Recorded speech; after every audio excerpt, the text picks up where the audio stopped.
今夕何夕兮，剑舟中流。今日何日兮，得与王子同舟。山遥无须路遥知，星月讯息知不知？山遥无兮路遥知，心远去兮去不知。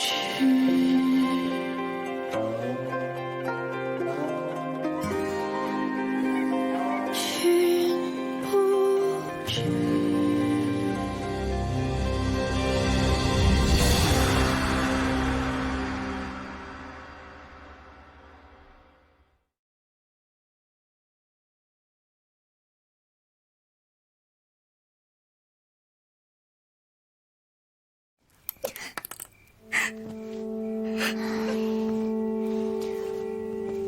大小姐，别再哭了，妆都花了。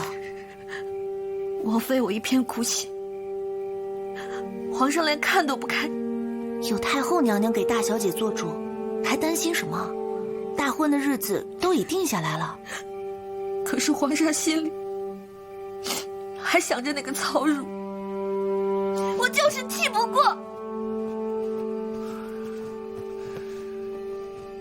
启禀娘娘，奴婢已打探清楚，曹汝不在府中。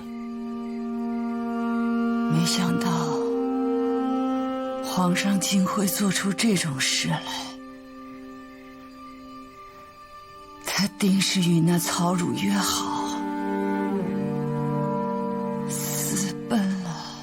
奴婢已安排禁军全部出动，城内城外寻找皇上。如果皇上逃到城外的话，我相信他不会走太远的。叮嘱禁军，此事万不可外传，违令者死罪。请娘娘放心，奴婢已经安排妥当。哎，太后，太后，太后，快告诉我，娘娘的病情如何？太后，请先恕微臣无能之罪，臣才敢说。说吧，恕你无罪。太后已病入膏肓，药石无功。你胆大包天！你说什么？你再说一遍！微臣不敢。太后脉象虚弱，经脉不通，沉疴积聚，余下的日子已不多了。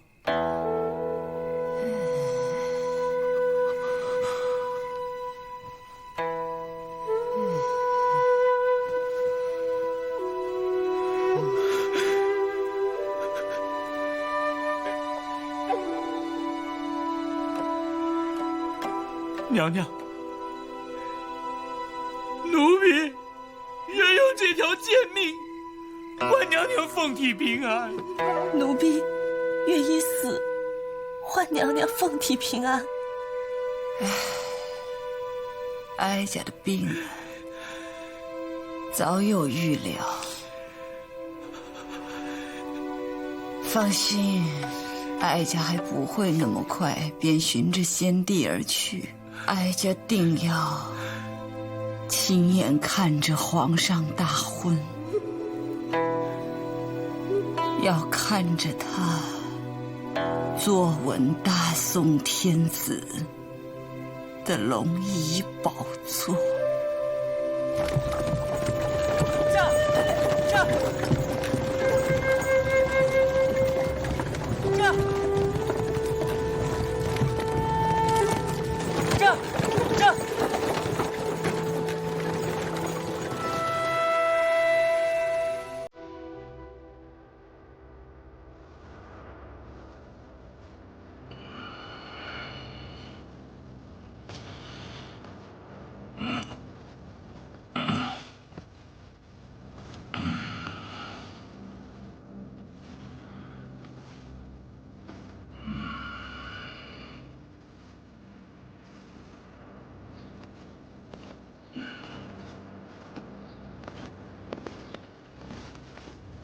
见过老爷。去唤如儿过来。奴婢遵命。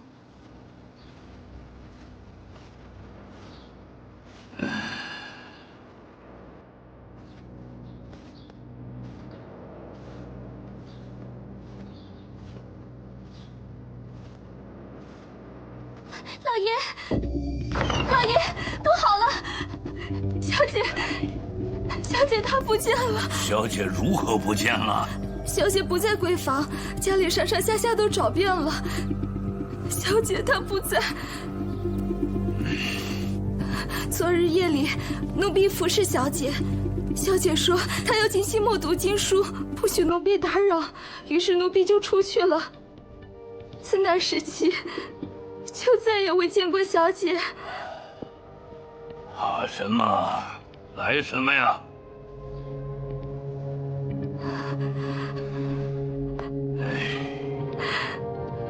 老爷，小姐，无事无事。你先下去，告诉老夫人和夫人，不用担心，小姐随皇上去了，数日之后定能回府。随皇上去了？不必多问，快去吧。是。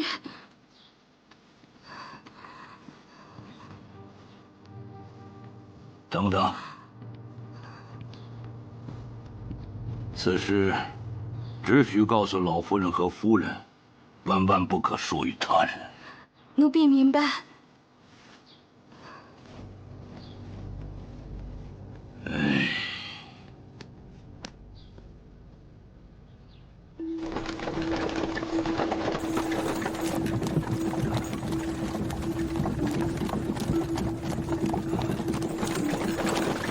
王健，你要带我们去哪？陛下不是说离开京城就好吗？奴婢驾着车，离开京城之后一路向南，陛下没有吩咐，奴婢也不知晓去哪。朕从未出过京城，朕也不知道该去哪。陛下，既然这样，咱们还是回去吧。陛下，你出走，不就是想向太后娘娘抗婚吗？太后娘娘现在不知急成什么样子了。太后娘娘现在也明白陛下的心意了，咱们就回去吧。胡说！既然出来了，怎么能这么快就回去？再说，朕这次出来，并不是一味的与母后斗气。朕是一国之君，终日养在深宫，四体不勤，五谷不分，来日如何治理天下？朕要微服私访，体察民情。陛下，微服私访也得有个去处。咱们现在连去哪儿还不知，怎么体察民情啊？王健，出城向东南，应该能抵达平江府吧？皇上圣明，平江府的确在京城的东南。好，朕记得苏明允家就在平江府，咱们去平江府找他。陛下，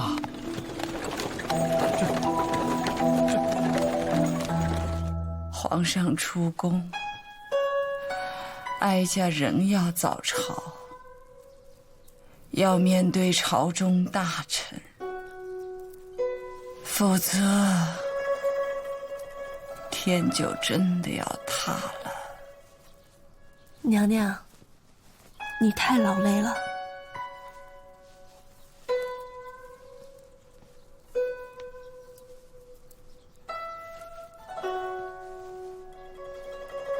怡晴，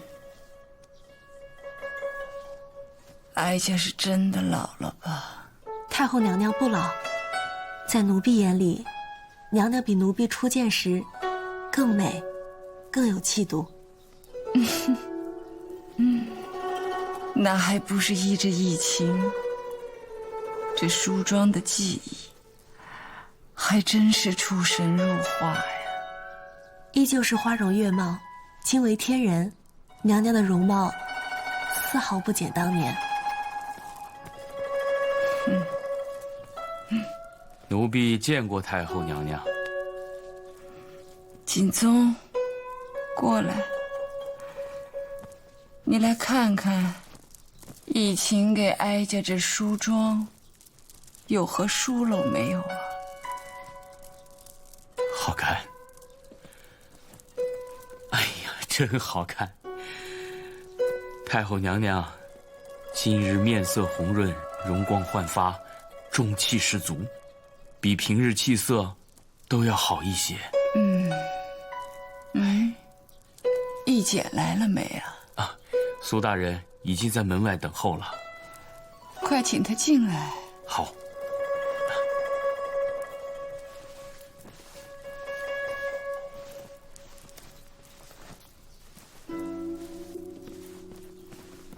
娘娘，苏大人来了。臣参见太后娘娘。可有皇上消息？臣昨夜命禁军封闭城门，满城搜查，但是都未查到皇上的下落。估计皇上已出城了。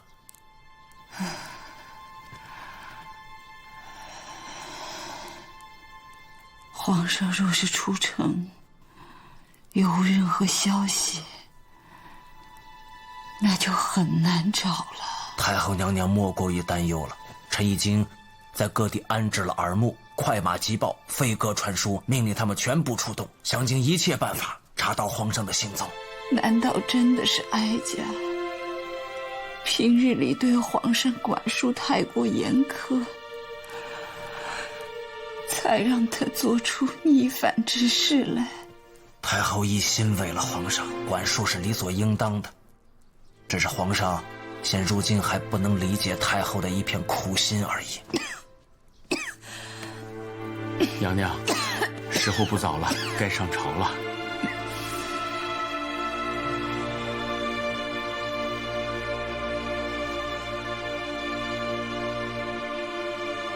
上朝。是。参见太后娘娘。启奏太后，老臣冒问，今日上朝，皇上为何不在？皇上偶然小恙，需卧床静养，自今日起不便上朝。有事启奏，无事退朝。皇上龙体既然有恙，臣等应该去探望才是。太医叮嘱了，皇上需在后宫静养。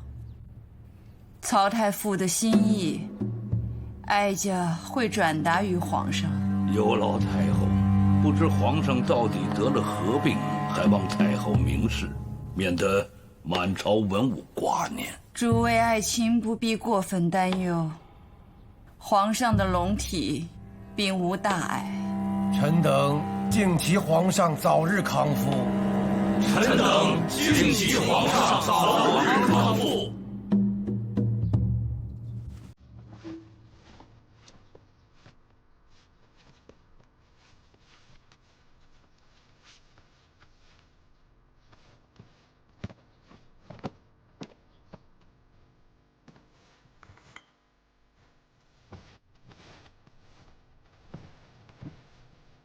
哎呦，老奴参见陛下。战爷。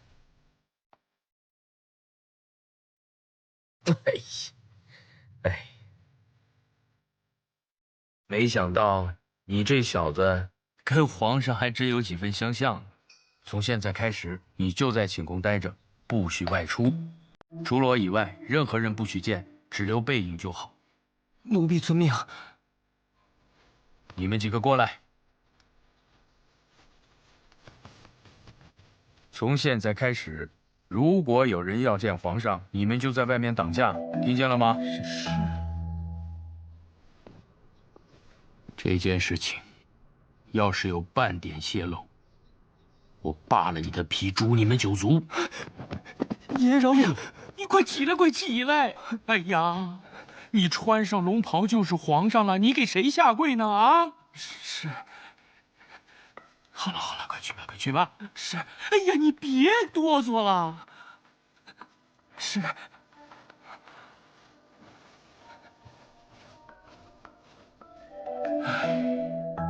太傅大人，坊间传言说太后囚禁了皇上，不让上朝，不让见重臣。这太后万一废了皇上，效仿武后建立新朝，皇上可就再也难以上位呀。王大人，实不相瞒，如今皇上并不在宫中。曹大人何出此言呢？太后不是说皇上深感风寒，需要卧床静养几日吗？王大人相信吗？难道就没有心存疑虑？当时太傅大人说要去探望，太后不许。难道那个时候？那个时候，皇上就已经不在宫中了。老夫得知皇上和太后起了争执，皇上一气之下离开皇宫，下落不明。皇上失踪了。王大人切莫声张。那如果皇上不在宫中，太后该如何向天下人交代呀？王大人，机不可失，时不再来。向太后逼宫的时机到了。不知是曹汝蛊惑的皇上，还是皇上早有此意，反正当下可以断定，皇上离京之时有曹汝同行。这堂堂大宋天子，竟然与人私奔，这要传出去，都成了天下人的笑话。皇上既然决定出行，那一定不会是漫无目的的，想来必有去处。我已安排手下向南方各城逐一排查。这个小曹汝啊，胆子太大，哪有一点大家闺秀的规矩？这曹建身为太傅，是如何管教自己的孙女的？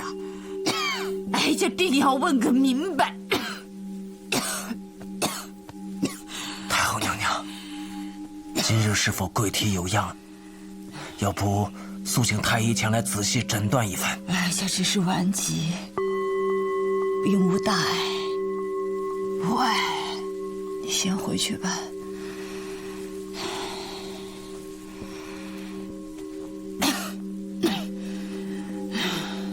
扶哀家去歇歇。是。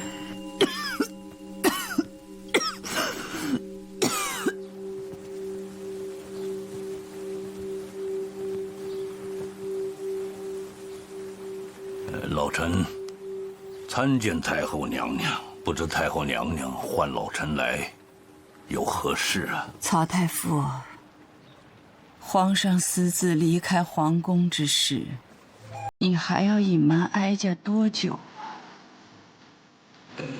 太后啊，皇上竟然私自离开皇宫，这事老臣如何得知啊？皇上何时离宫？现在身在何处？还请太后娘娘明示。太傅就别在哀家面前演戏了。你的宝贝孙女身在何处？难道你就不担心吗？汝儿一向恪守规矩，不经允许，从不出府。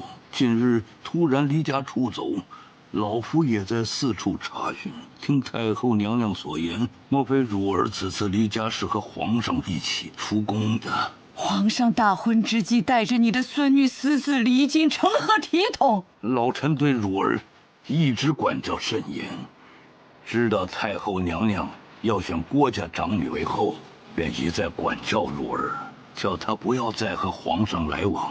汝儿她也答应了。可是皇上在定下婚期之后，带着你的汝儿私自离京，你是怎么教导你这宝贝孙女小曹汝的？你是让她不要与皇上往来，还是让她蛊惑皇上，跟郭家争个高下？曹府上下对皇后之位，从未有过半点垂涎之意。皇上毕竟是一国之君，太后娘娘的话尚且不听，皇上私底下找到汝儿，要带汝儿出走，汝儿如何能拒绝得了呢？如此说来，太傅大人是怪哀家对皇上管教不够严格了。臣不敢。臣所不明白的是，皇上此次出宫，究竟所为何事啊？此事是哀家和皇上的家事，太傅大人就不必过问。请恕老臣直言，是否因太后对皇上管教甚多，才致使皇上此次私自离宫的？太傅大人言下之意，是让哀家对皇上不闻不问，从此还政于皇上。请太后娘娘恕罪，皇上已经成年，为君之道，他早已了然于胸。至于何时还政给皇上，还请太后娘娘三思，早作了断。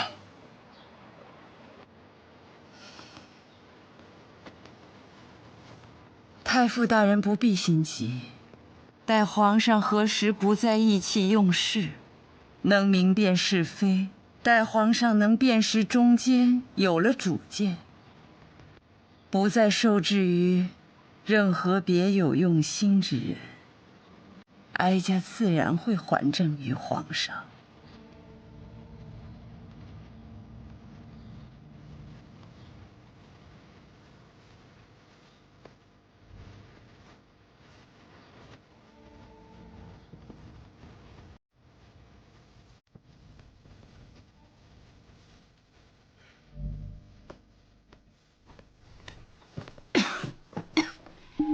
景宗，你说他这话是真是假？奴婢以为朝中大臣们所说的，曹太傅一心维护皇上，奴婢不敢苟同。曹太傅主张皇帝亲政，其实心里有何打算，到底有何野心，却是深不可测。这与太傅当年扶持纪王如出一辙。景宗平日里不问朝政，可你方才说的那些话呀，句句中曹建的要害。哀家已感受到此人的敌意，此人不得不防。大人，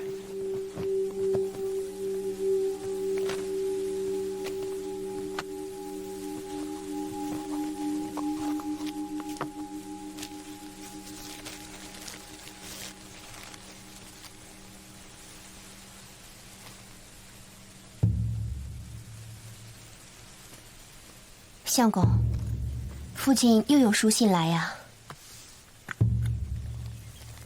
信上所说何事啊？乐章在信中说，皇上私自离开皇宫，出走了。皇上出走，这还了得？朝廷岂不是一片大乱？皇上私自离开皇宫，竟然没有一个侍从跟随，只有一个小宦官，还有一个人，是曹太傅的孙女曹汝，就是皇上最心疼的那个女子。莫不是皇上要向太后抗婚，带着曹汝私奔吧？乐章大人在信里说了，此次皇上离开京城，很有可能会来平江府。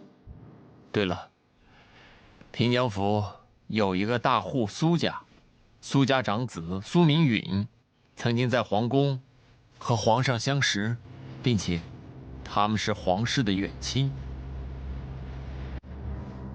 要是皇帝此次真的来了平江府，那一定会在苏府。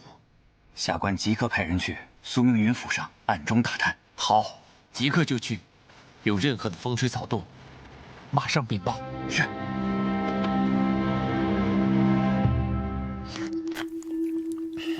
来，若儿。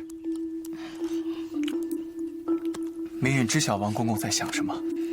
明远用这样的粗茶淡饭来招待，对陛下确实有些不敬。哎，你别说，朕还从来没有吃过这么可口的美食，御厨都做不出来这样的。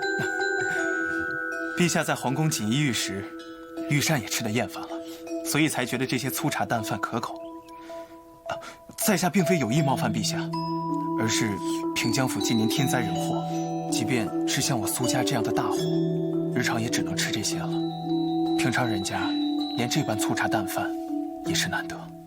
明月，平江府有何天灾人祸？请恕明月直言，平江府今年很多田地颗粒无收，江南各地的水源被很多豪强所把持，百姓用水比吃油还要难。这些事，为何朕在宫中从未听说？平江府的地方官并未上报到京城，陛下当然无从得知。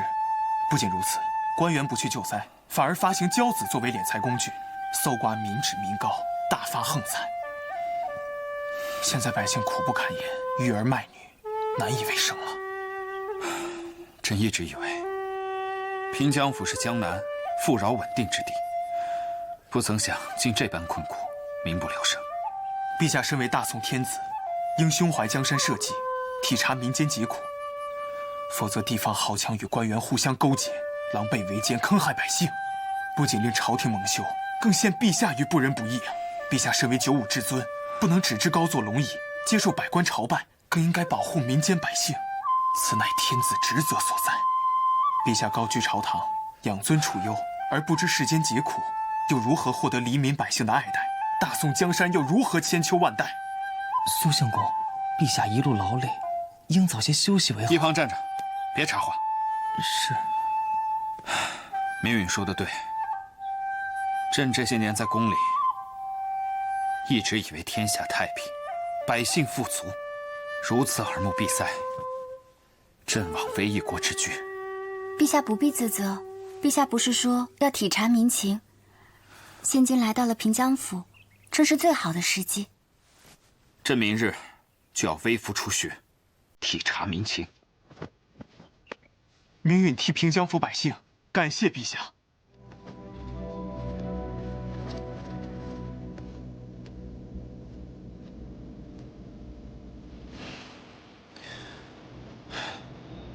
明允，朕明日微服出巡，要多看几个地方，到时候看看到底是谁弄的这些事。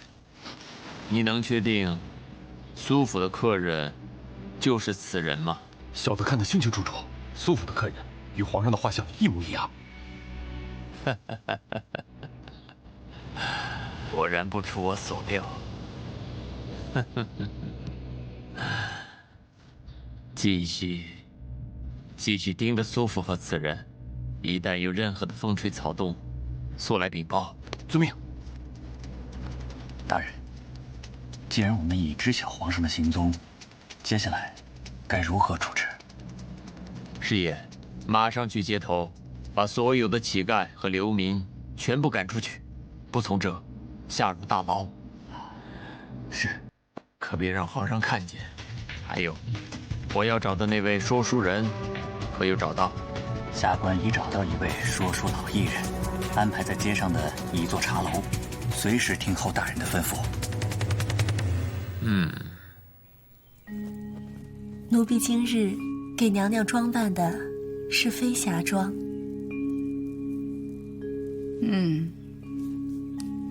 这飞霞妆比桃花妆好看。是啊。哎，这儿啊，再来一点儿。哎。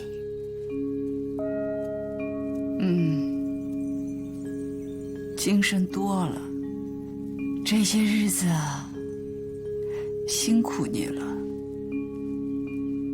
皇上不在，娘娘必须保有太后的尊严威仪，才能镇得住朝廷，令臣子们俯首听命。奴婢这点累不算什么。锦宗，娘娘，该吃药了。皇上可有消息啊？回娘娘，苏义简苏大人正全力以赴地找皇上，只不过现在还没有找到。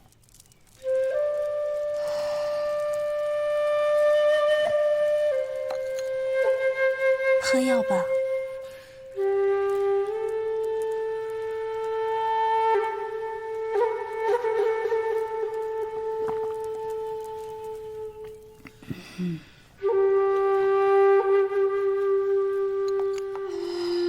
哀家要等着寿衣回来啊。寿衣要回来晚了，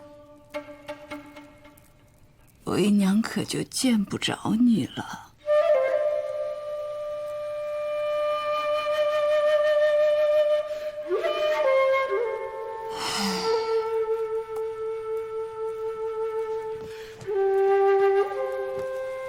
娘娘，娘娘，今日身体不适，便罢朝一日吧。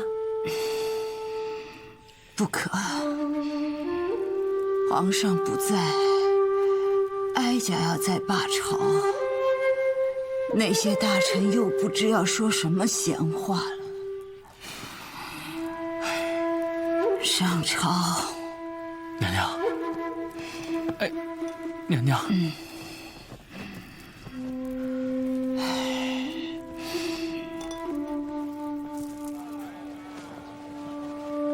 这街头虽然略显萧条，但也不至于民不聊生吧？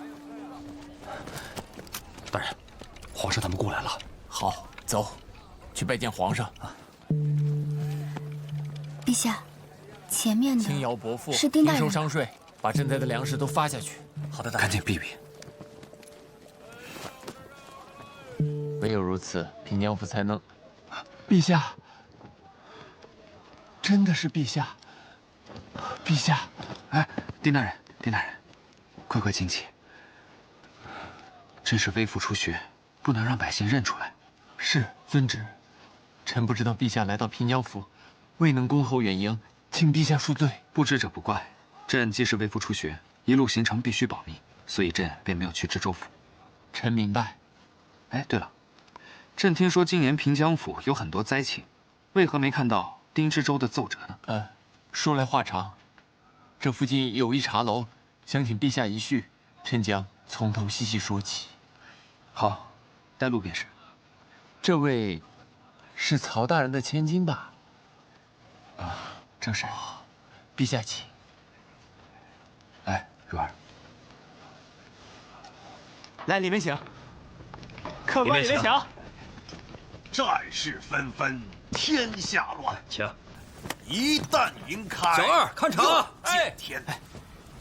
草木欣欣，星雨露，车书万里，救江山。丁大人，坐吧。接下来我要说的是，不知是哪朝哪代，哪年哪月，也不知是哪一座城池，哪一位天子。接下来，丁爱卿，我就要说一说。朕听说平江府近日有很多灾情，为何朕在京城没有看到你的奏折呢？回陛下，平江府一带确实有旱灾，不过臣早已尽力想办法抗旱。臣已派人转移灾民，挨家挨户发放粮食，找寻新的水源。目前旱情已大大的缓解，是以未向京城上报，以免太后娘娘和陛下担忧。方才在街头遇见了陛下，是臣在安排抗旱事宜。但朕还听说，平江府官员与商人勾结，借发行交子大肆敛财，与民争利，不知可有此事啊？不知陛下是在何方听说了此事？所谓交子，是限制在四川和峡西一带。平江府虽然也曾发行过，但是很快就废除了。所谓的利用交子敛财，一定是有人妖言惑众，无事生非，望陛下无需过虑。那要真如丁爱卿所说，那朕倒也放心，还望丁大人详查。陛下放心，臣一定尽心查访。天有不测风云，皇后意外滑胎，孩子没有保住，给皇后心疼的呀。于是她心也不知说的是哪朝哪代，但这说书人说的还蛮有趣的。假装仍旧怀疑。说书艺人全是消遣和娱乐，望陛下不要当真。这皇后啊，便将一个盒子交给喜婆，这喜婆拿了赏钱，客官请用茶。心中高兴，便和太医一起直奔皇妃的产房。哎，那盒子里面装的是何物啊？哎，你问着了，这盒子里面装了一只剥了皮的狸猫，血淋淋、光秃秃啊！旁人看见，以为这盒子装的是吃食，谁知其中的就礼。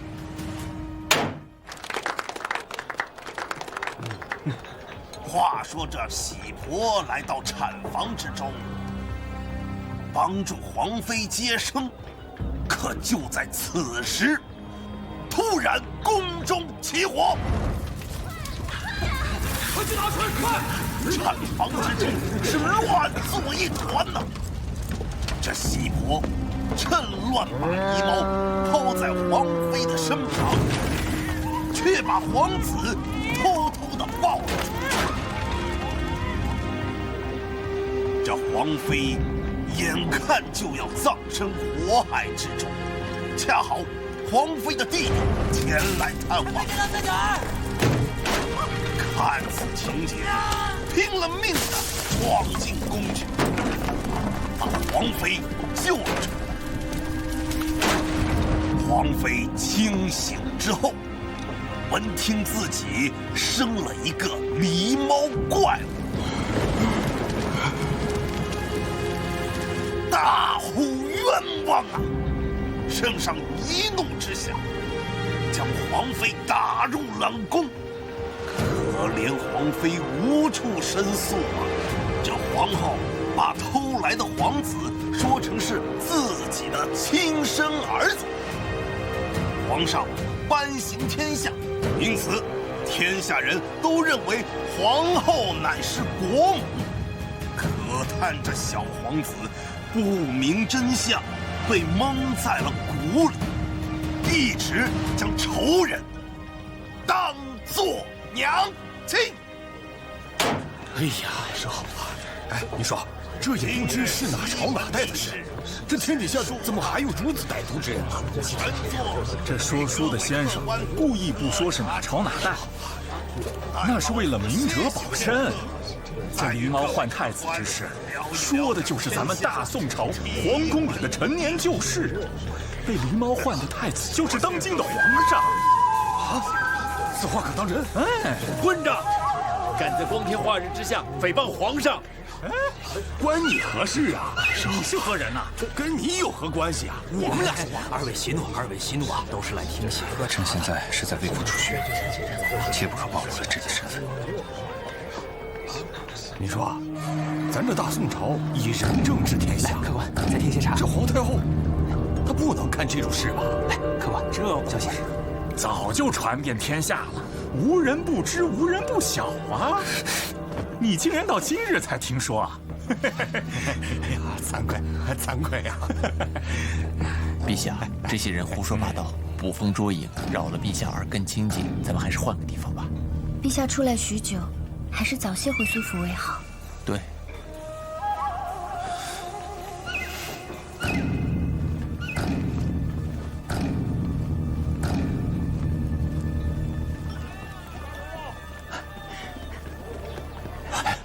大人，这是给你俩和说书人的赏钱，此事千万不可传出去。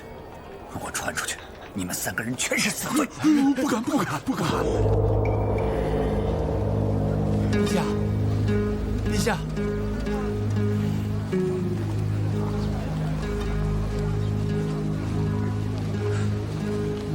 林大人，陛下，朕问问你，方才为何有人说朕就是那个传说中的太子？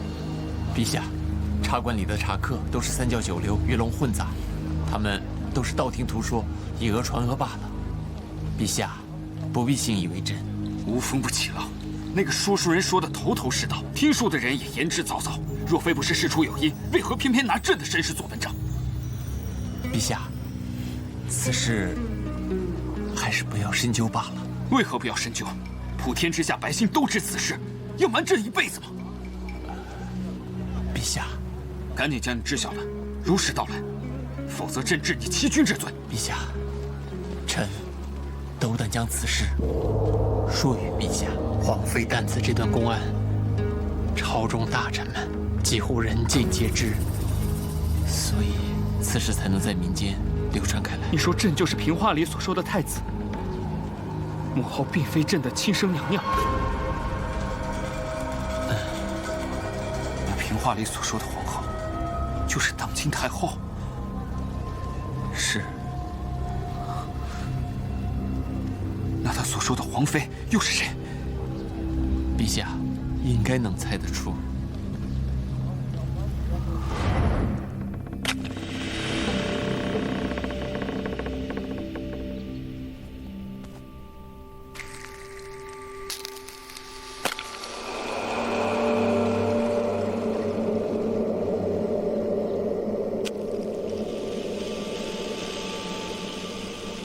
你是谁？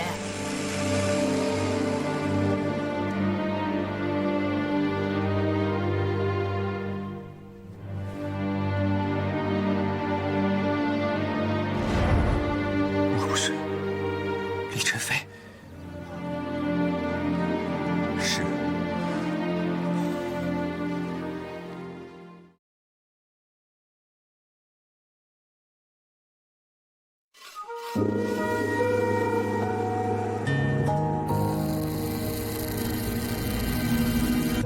在早眼光过，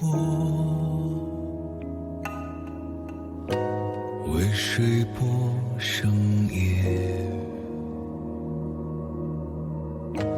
春朝雨寂静晨雪，正安发。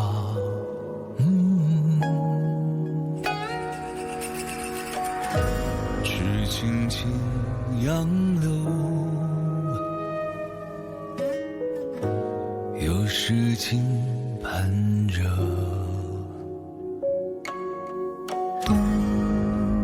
安然，只有后悔身世切。跟君一杯酒，歌